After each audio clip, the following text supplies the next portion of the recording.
love and lust.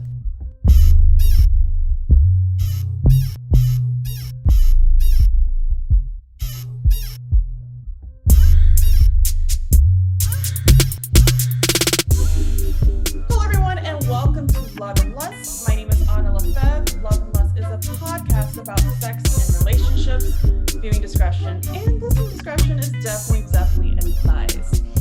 So today we have a very unique guest. His name is Dwayne. He is the founder of Our Black Pearl, which is a female sanitary napkin company. And this is highly interesting to me. Can you tell me like how that started and your growth over the years and how many years you've been in business? I'll just give you 3 questions first. Well, thank you first of all for having me here, Anna, and I really appreciate your time and your effort and what you do for the community. So I started this business actually about 2020. Okay. I've been in research though for pads for a long time, since 2007. So I came about this, my ex-wife, she was on her menstrual cycle, and we was like, hey, it got to be a better way than doing what y'all guys are doing now, rolling it up, putting it back in the wrapper, throwing it in the trash. It was just disgusting. So I said, let's create a flushable maxi pad. I said, let's create something disgusting. So I said, let's create, a flushable maxi pad. So we went out and I went out and tried to find every last polymer, flushable, biodegradable product there was. And because it was so expensive and the technology wasn't there yet, we decided to, go through, certain things in our relationships that caused us not to finish the product. But towards maybe the last 3 years, I decided to come out of my little funk of, depression and stuff like that, and start getting to work and getting back into it. And I found, a black, pad, bamboo fiber, that's really good, really healthy for the vagina. So it's really good. So that's, Black Pearl came about. I mean, anything that's good for the vagina, I'm all about that. So with your journey in this very, niche, thing that you're on, what was like your biggest, give me like one of your biggest struggles, something you're proud of with this journey? I think the biggest struggle is being a man in the field. Okay. And being a black man in the field and talking to women about their menstrual cycle. That's the biggest factor. But the greatest win is having the confidence to do that. Yeah, that's facts. I know the way I was raised in the South, and I say this all the time, it was like almost like a shameful thing. It was, oh my God, I'm menstruating, I gotta hide this, I gotta make sure no one's like seeing this. And then everything, like even with the smell and all this other stuff, nowadays when I'm on it, I'm very proud of it. I mean, it's right. Something you're supposed to be proud of it. Yeah, regardless if you're, it's a spiritual journey. Mm-hmm. Right, it's a spiritual journey for women. And when women have their menstrual cycle, you're actually cleansing the wounds and the carries and the burdens that you've been around. So if a woman is going through a lot of toxic relationships, and this ties into our conversation, that they flow actually is a remnant of what they go through in their reality of life. Yeah. So it all goes hand in hand. So now, do you sell mostly e-commerce, or are you merchandise on the shelves, or?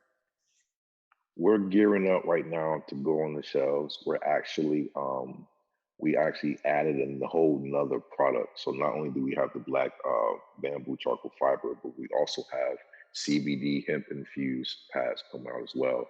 So we're actually about to, hit the stores with all that stuff. So, it's exciting to provide something that's more holistic and more healthy for the womb and uterus of a woman than just, going out there and finding something to make money, but actually providing something that can care for the womb of a woman. So that's what we're all about. And it makes a big difference. It does make a big difference. So they're just, you are on sanitary napkins, because there's actually a lot of people that don't believe in using tampons, anything that you insert in the vaginal canal. So it's sanitary napkins, or is it either or in the future, will it be more? Not just sanitary napkins. We're not going to get into, we're going to keep everything natural. Okay. So you're supposed to flow outwardly. So we're not going to, create no tampons. We're not doing the diva cups, none of that stuff. We're going to keep it all natural. Yeah. Okay. Well, we're talking about natural and spirituality and everything. So the topic of today, and I really want to be educated on this myself, so I'm kind of excited about it. We're going to talk about karmic relationships because I barely know what that is. So can you explain to me and the listeners about karmic relationships? Because it might be something they've never even heard of Well, either. yeah, so I never heard of it either until I actually went through it myself. So karmic relationships is basically you find someone that you've been involved with or around for a long time, like maybe a year or so, and you really don't know this person, but you'll have a connection. All of a sudden, out of nowhere, you feel this draw, this energy that pulls you together. But y'all are spiraling out of control, which causes y'all to come together because she's going through issues in her life that you already been through, and then by you going through what she's going through, you're able to help her, but at the same time you're still going through your own shit, you know what I'm saying? So it becomes a very downward cycle when there's two people coming together because they both are fighting their own inner turmoil as well as their outer turmoil, but then they find comfort within each other. But then it's also a treacherous comfort because it's very toxic, because the slightest thing can blow them apart. It is definitely not a healthy relationship. What would be an And both people example? and both people know. What would be an Right. example of the slightest thing that can blow them apart? Okay, for instance, I was in a just a phone call, right? This person is so toxic. When I hang around her, our energies collide in a positive and negative way. So just me not giving her attention in that moment will cause her to go off balance. And then it would trigger me because I don't like people talking to me in a certain way. So it triggers me to act out in an angry way. However, this time around when it happened, I actually didn't go into the whole anger moment. I actually just kept my mouth shut, listened to her go ahead and scream and act like a fool, and I just kindly walked away. So it could be the smallest things because they allow it to build up. Every situation is like they build it up because they're quiet, they're subtle, but then it's like a big burst. That is So karmic interesting. relationships are not good. So if you feel like you're in a karmic relationship, what should you do? Like what? Mm. The thing is that you have to sit down with yourself, right? When you come to realization of what you're in, the cycle you're in, you have to sit to yourself. And when you sit to yourself, you think about what have you done in your past relationships that causes you to keep going around in these karmic situations. Because whatever you do, remember, it comes back to you. So whatever you sow, it may not come back to you in that moment, but it comes to you in different places, people, and things. So this is definitely like the cause and effect of your past relationships and past karma, because now you endure it and you go through it with somebody else. And that person is still going out through their whole existence as well. So it becomes two tornadoes coming together. And then is it the fact that when you're together and because your intensity for each other may make you think it's something else, may make you think it's just like this huge, like we're just like so in love, or we're just so just like our energies are just matching. Does it kind of discombobulate? So so the current situation that I'm in, right, is almost like this. So I'm at a place where I know it's a karmic relationship. So I'm already detaching myself and completing my work that I have to do within myself. And I'm also being very careful not to hurt her and hurt her feelings. So we often have conversations about the direction of our friendship, not relationship, because we're getting out of that. So it's all about positioning yourself and having candid conversations with that person and really understanding the cycle that you're in and how to defeat those cycles. Mhm. A lot of times we miss because we're just so intertwined and love the sex and love the head and all this great stuff, but we forget about the entanglements that we cause by being in a toxic relationship, because not only are you sleeping with that person, but you're also sleeping with the spirits of that person. That's So deep. it go deep. So That's that's right. So now her battles that she's fighting now become your battles. And that's why it's very important, if you tie back to the menstrual cycle, for if you're in those type of relationships, you have to learn how to love people in their pain. So wherever they're hurting at the most, you're supposed to love them most in that, because now you start cleansing out your karma situation and your toxicity. because now you're paying more attention to someone else's. So now when you do for that one, now it comes back to you, because that person may not do what you expect them to do, but because you are supposed to give out of yourself, now what you do for that one, now that karma, now whoever comes after that one, you get double. Yeah. Because you endured that. That's a lot to think about. And also, if it's, you know, sometimes when you're dating and you're not healed and you're dating, it seems like, possibly seem like you're just replacing the person, because the same ish that was happening in your relationships 3 relationships ago is happening right here. You have to stop. The only person you can control in the world is yourself. So you have to stop and see and say, well, what am I doing that is so wrong? See, and a lot of people don't do that. And a lot of people don't even go through closure. And I didn't do that because I didn't have closure in the past relationship, which caused me to funnel out of control into another relationship because I had no foundation. Once you get wrapped up in somebody else, in a relationship with someone else, you get wrapped up and y'all create a foundation for yourselves. But now that foundation breaks, now what happens? Do you go back and you make sure that that foundation is right? Or do you just leave it and it's all crumbling apart? So everywhere you go, you're on sinking sand because you never corrected your previous relationship. That's crazy. That's really deep.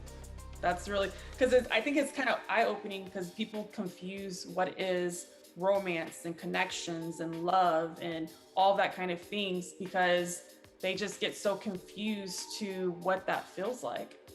And their knowledge base or their, go ahead. I tell people this, I tell people all this time, you can fuck anybody. You can go out there and woo the baddest woman. However, if you're not stimulating their mind, open up their eyes to really see you and feel your heart, it means nothing. True, genuine connection comes through conversation and connecting with a person, understanding the person, having those candid conversations. It's not about your credit score. It's not about how much money you got in the bank. It's just about connecting to that person, seeing them eye to eye, and really feeling their energy and their vibe to know how you can partake in their life. And when you do that, the pennies will come off. You could just look at a woman. You can just look at a man because you've already connected to them in their spiritual, in their mental, and in their heart. Everything else flows. Yeah. We've been operating from the ground up, not from the top down. And it's time that we start operating from our minds to work and stimulate everything else. Now you have longevity. Yeah, that mental connection. Mental connection. No, it's everything. Once you start getting to that level of maturity, you realize you can go out and just fuck anything you want. You probably can fuck at least 10, 50 people on your phone. So after, a while, it's like, well, what's different? What makes this more special? Where's the connection at? It's a deeper orgasm when you have all of that. Now, staying on that line of karmic relationship, what is the difference between that and twin flames? Because people love to use that word, twin flames. Yeah, they're like, oh, I found my twin flame. No, the fuck you didn't. No, because there's probably at least 15 people telling me that I'm their twin flame. There's no fucking way. I'm gonna tell you this right now. If a person, and this is my heart speaking, and I'm very connected spiritually. So, if a person ever meets their twin flame, they're not in reality. You will find someone that's compatible to you. Okay. So your twin flame is the person that you are divinely supposed to connect with, but not on this plane. You're supposed to connect with them in your afterlife. When you have ceased from working, then the two can become one. Because if you really met your twin flame on Earth, there'll be a seismic shift in all dynamics of your life. And that is to the point where there is nothing lacking and nothing missing in your life. And some people have found their twin flames, but keep it a secret. And I'm gonna release the secret so you understand the next time you find someone and how they greet you. It's all about the offering, right? A woman is really the spiritual being and the deity of humanity. So when you take that in context, you understand that she is the root of all that lives. She's the birthing canal. Then a man has to understand who is his helpmeet, which is a woman. And that's what I'm gonna say. So if a man understands the privacy of the Holy Spirit or the Godhead, then he understands who his rib is, which is the woman, which is the twin flame. but only a true twin flame can unlock that within you. I can't really go too deep with it, but just know it resides in you, and it takes a true wizard to unlock that key for that flame to be released. That's got me over here sweating. Just thinking about all kinds of stuff. This is a really deep conversation. I was ill prepared. And when you're podcasting too, like for me, I have to turn all the AC off, like everything's off. I have bright lights on, so I'm over here just like, and I gotta take a shower after. This is intense. I was not prepared. I should have got high beforehand, something. But no, that's a very interesting, because now I'm really rethinking about a lot of stuff, because there's people that I've dated and we just felt like we had this like whole entire connection, but it was at the same time, there was something volatile about it. You know, it felt good in the moment, but then when you stand back after the moment, not good. See, but this is why we have to re-examine relationships and connections altogether, because you're supposed to vibe. Your body is the temple, right? So when you walk past somebody, and this happens to me quite often, when you walk past somebody, your body automatically vibrates, and it'll draw you closer to a person because you're connected on a certain level or a certain energy path with that person. When you don't feel that vibe, sometimes it's just that connected. Okay, I just need a good fuck, or he giving me that fuck vibe, or she giving me that. That's all it really is. But when you really find somebody you connected with, man, I'm trying to tell you, your life will change. Yeah. It changes for the better. It doesn't change for the worse. So when a person comes in your life, that's why you got to have a conversation first to see where they act, to see if they can add to your life. We're so focused on what they can give us at that moment. No, fuck that moment. Can you add to my life 5 years from now? Can you add to my life 20 years from now? Do I find value in even talking to you past tonight? Because if you just throwing me the pennies, I don't want that. Yeah. I want something that's going to make my heart shift for you. That's what I want. I want to wake up in the night having a cold sweat just thinking about you. That moves me better than just, oh man, I want to get 2 pants. I can do that with anybody. I went to a strip club and fell asleep. Ass don't move me. the lady she came to me. She was like, "Sir, are you all right?" I said, "Yeah, y'all boring." she said, "You want some water?" "Yeah, I take a glass of water," and I left. I want something that's going to stimulate me mentally. That's what's important. Yeah, that is what is important. That's honestly what is important. And that whole spiritual realm and people really not tapping into it is something, I know people believe in different things. I do not sit here and judge, because that is just me. That's just gross to be judging people when I sin in different, ways. But the whole spiritual thing, like even for myself, I'm extremely spiritual. I've always been, ever since I was a little girl. And I can't even have people within a certain range of me. I try to keep them away because I can feel their spirit and what's going on with them. And sometimes it's just so pure, like negative, and then they bring that onto me. And then just imagine sleeping with somebody that's like that, because you don't know who that person is. And and then you wake up and you wonder why you're feeling depressed, or you're feeling suicidal, or now, and then this affects your entire life. That depression, that stress, that all that goes right into your life. So think about this. Ask your doctor, what is the real understanding of pH balance? Anybody listen to this show, don't even just go ask your doctor, what's the real meaning of pH balance? That means if a person sleeps with you and you have a stench, that person is not balanced for you. I didn't know this show is going here. That's why I'm laughing. You caught me off guard.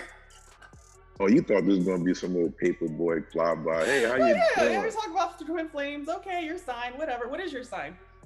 I'm a Gemini, true alpha.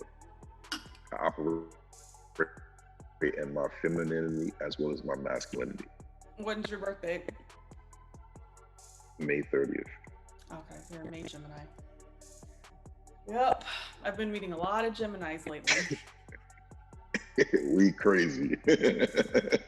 A lot of Geminis. And then every time you tell a Gemini you're a Gemini, you just start busting out laughing. I don't know what it is. It's like I can't even do the eye contact, because I'm like, you already know what's about to happen next, what I'm about to do. Like, I don't want you looking into my soul. Calm it down. And oh my God, I just had a whole conversation everything. Right. And he was like, I think it was June 4th. I was like, oh God in heaven.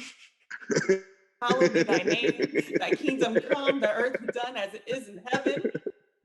What have I done to deserve this? See, Have we you ever good though. tried? We good peoples. We are, but have you ever tried dating a Gemini? Yes, I have. And by It the was tone of terrible, your voice. but it was fun. It was sex. Of course Listen, it's fun. We're fun. Sexually, it was amazing. But relationship-wise, it would never work. Hell no. It just was fun.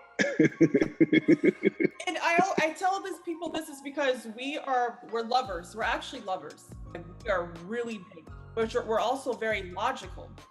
So a lot of times, if I already foresee this is not working out, I am not giving you my love. And that's when the shield comes up. Whoa. That's when people are like, oh, you're so cold Right. and all this. To you, I'm cold to you, Right. not to everybody else. Because Right. I already see where this shit's going. And then I tell them too. And I was like, Right, if you want to right. keep on coming back for more, that's Right. on you. I already gave you my disclaimer. So Right. That's going on right now. Like right now. I literally told her, look, you already know that this ain't going nowhere no further than this. And she keeps coming back like, I'm like, oh, fuck. No matter what I do, she don't. She just. as long as you give them disclaimer, you can do whatever you want from there. That's my role. I will give you the disclaimer. Like, listen. Well, praise Jehovah. This praise whole entire Jehovah. I'm honest. I'm honest Abe over here. Honest as hell. It's But fun. I've been watching you though. I've been watching you. watching me, I've been watching you for a whole year. I've been You're everywhere. a whole mess. I'm a whole mess. I know. A whole mess. I know I need to hire a maid service to come clean me up a little bit. I have definitely over the years though, I was way more wild, but then OnlyFans kind of ruined it. I'm the type of person as a Gemini, sometimes you like a shock factor. And because there's no shock factor and a lot of shit anymore, I just don't give a fuck about certain things that I used to do last year. So Wait, you got an OnlyFans page? no, I do not. I said because of OnlyFans. Like before, I would do stuff and it was crazy, and it was so funny to me because in my head, I'm asking the other people. In my head, I am asking, why is this so crazy? This is my body. Why is what I'm saying so crazy? This is my mouth. This is not yours. But now because of OnlyFans and the popularity, I feel like there's no shock factor. So that's why I've calmed down a lot. Because it was not shocking. Man. It's not funny to me. Still is. Listen, I see what you be posting. I'm like, this girl is crazy. That's what everyone says. No, your fans are crazy. It's not you. It's no. Let me see. I'm a Gemini, so it's not you. It's your goddamn fans. They crazy because you just respond off of them. You feed off of their energy. Because I'll post something that's all cute, whatever, and then I'll hardly any likes. Then I post the craziest shit, and all I have to do is put the eggplant symbol in it. It could have nothing to do with eggplant, but I can put the eggplant symbol in it, and all of a sudden it's over getting 500,000 views. I'm just like, so what do you want me to do? And I'll be posting this shit laughing sometimes, just like, oh, this is gonna be so fucking stupid. Like, and then it works. And if it makes you laugh, guess what? That makes me happy. Right. That makes me happy. And that's what I'm here for. To educate and to make people laugh. So, right. I appreciate you. Thank you. I appreciate you. I appreciate your journey. I appreciate your products because, there's a hole in the market with Tampax and all those other companies. And, so I appreciate what you do. And I know it's not easy. And this is something you do not have to do. Yeah. So yeah. I even go a step further with the brand as well. Because I'm not selfish at all. I'm the type of person that if it's not for the people, I ain't with it. If it's not going to bless the people, it's not going to build a community, I'm not with it. And so the things I do is I help entrepreneurs, small businesses, get on the main stage. I do that. Like a young lady, she really loves my path and she has her own little business and stuff like that. I said, you know what? I'm going to do one up for you. She's like, what's that? I said, I'm going to give you my contact. You get your own path, you build your own brand, and I'll help you build your brand. So I don't care about having just, the black belt brand out there all over the place. I care about seeing everybody else do the same thing. Yes. Because if we can do that for each other and we continue that growth with each other, it makes our marketplace that much more stronger. Yeah. Yeah. It makes our country that much more stronger. Because if you really look at the entire structure of the country, it's based off of small businesses. It's not based off of the big conglomerates. It's based off of small businesses. So, Yeah. but that's that Awesome. that's the average Joe. How you doing? Stop it. You're far from that. Stop it. But that's awesome. Maybe even like white labeling. If I mean, I'm kind of lazy because I do so many different things, so, but I consider it Right. lazy at the same time. But even white labeling, if you had a white label, I'm like, might think about it. Well, I do it because they need it. Yeah. They need it. Yeah. And I tell a lot of people. some women go through some horrible administration. I remember when I was younger, Mhm. I would get it every 2 weeks for a week. So my whole life was really about my Wow. period. Somebody Yeah. buried a voodoo doll on you. That's what that was. When I was Yeah, like 16, 17, I was just miserable, and I couldn't even go to school sometimes. That's how How bad the was your pain was. I'm about to start reading you. How was your high school? My How high was high school? school for you? Your Oh, senior year. What happened in your senior year that was traumatic? yeah, we ain't talking about that. I don't even know you. I'm about to open up your classic records. That we're not talking about that one. But I didn't really have that great of a high school experience. I was always the kid. I mean, I grew up kind of poor, so I stayed in the shadows. I just got my schoolwork done, and I graduated early, and I went to college. So my senior year was only half a semester because 2 weeks after I graduated, I went to my university. But yeah, something very terrible happened that rerouted the rest of my existence. Happened my senior year. Well, let me tell you this, right? Go back to that school and just walk through the halls. Just do it. When I went back to Florida a couple months ago, I was going to do it, but then it just didn't feel right. I was going to go, and I was going to go to my childhood home, and it just didn't feel right. Not at the time. You have to do it. You have to do it. Okay. Yeah. Well, and I know a lot of people from high school. We're gonna move on. I'm gonna move on.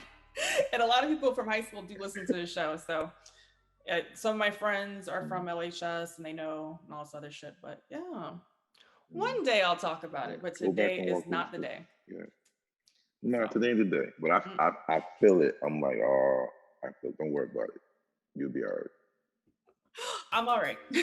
I am all right. That you just have to get up, get back on the horse, and keep going. Because what's the other option? There's no other option. Absolutely. There's no other option. There's no other option for anybody. Well, I know I was getting interviewed. I thought I was the interviewer. Right. Dwayne. Okay, interview me. I'm sorry. I can't have you on the show no more. Fuck. Now I gotta go pray. I gotta go to therapy. I have a lot of shit I gotta do. Talking your ass. We're talking about was it Karmic Relationship? This just happened. This is an example, guys.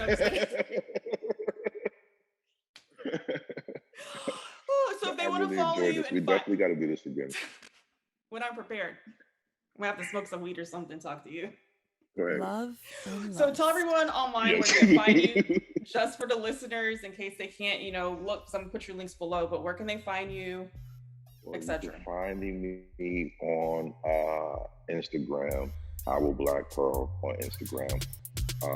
For the website and everything like that, we took it down because we are redesigning, getting all new products and all that stuff. So I took everything down because we sold out. So we took everything down. But just follow us on Instagram and stay tuned. Very nice. Very nice.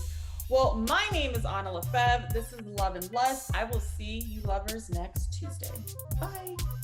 And Lust, like I said, is a podcast about sex and relationships. If you guys would like to support Love and Lust, you can do so by purchasing merch. I have one of my shirts here. It's me. It's me. But we have other stuff that doesn't have my face on it too. So we have coffee mugs, we have pillows and hoodies and all that stuff like that. So once again, my name is Anna Lefebvre and I'll see you next Tuesday. Bye now.